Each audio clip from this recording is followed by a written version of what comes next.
Dubai కానీ లేకపోతే ఖత్తర్ కానీ ఇలాంటి కంట్రీస్ కూడా ఆపర్చునిటీస్ వచ్చేసాయి. కానీ మినిమం యావరేజ్ ప్యాకేజ్ సిఎంఏ చేసిన ఎస్ఏపి కాకుండా అదే ఎస్ఏపి యాడ్ అయితే మీకు ఇంకా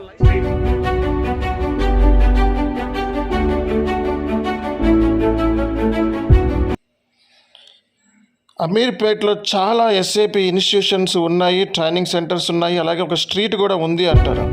కానీ చాను ఎస్కే ఇన్ఫోటెక్ ఇక్కడ పెట్టకపోవడానికి రీజన్, ఇందులో ఒక పర్సన్ లాగా లేదా ఇందులో ఒక ఇన్స్టిట్యూషన్ లాగా ఉండటానికి నేను ఇష్టపడలేదు. నాకంటూ ఒక బ్రాండ్ కావాలి, నేనంటూ జనాలకి తెలియచేయాలనేది. ఎవరు లేకపోయినా ఎస్ఆర్ నగర్లో ఎస్ఏపి ట్రైనింగ్ ఇన్స్టిట్యూషన్ని ఫస్ట్ టైం స్టార్ట్ చేసి నెంబర్ 1గా రన్ చేస్తూ మార్కెట్లో ఎంతో మందిని సక్సెస్ చేసిన ఈ చాను ఎస్కే ఇన్ఫోటెక్ అనేది ఎంతో అవసరం ఉంది. అండ్ స్టూడెంట్స్ కూడా తెలుసుకోవాల్సిన అవసరం కూడా ఉంది. చాను ఎస్కే అనేది ఒక పర్సన్ కాదు, చాను ఎస్కే అనేది ఒక బ్రాండ్. సో ఫస్ట్ టైం ఎస్ఏపిని తెలుగులో స్టార్ట్ చేసి ఎన్ని వేల మందిని సక్సెస్ చేశారు. కాబట్టి ఈ చాను ఎస్కే ఇన్ఫోటెక్ అనేది ఒకసారి ఆఫీస్కి వచ్చి చెక్ చేసుకోండి.